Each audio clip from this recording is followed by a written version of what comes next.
Hi, my name is Diego, and I love BICD STEM Camp. Before Bethel, I was mainly not really into any math or science. Being a camper at Bethel has really made me a better person, and it's really shown me how school doesn't have to be boring, and how it's really fun to be in school when you actually pay attention and when you actually put the effort into it. I remember my first year here, I disliked math a lot, and we had this class where they would teach us math for the next school year, and it really helped me to get through the 6th grade and passed into the 7th grade.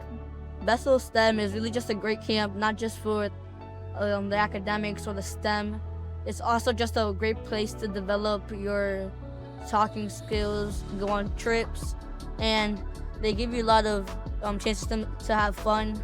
Like right here every morning in recess we play wiffle ball, or we go to the park and play basketball, and it's just really fun overall.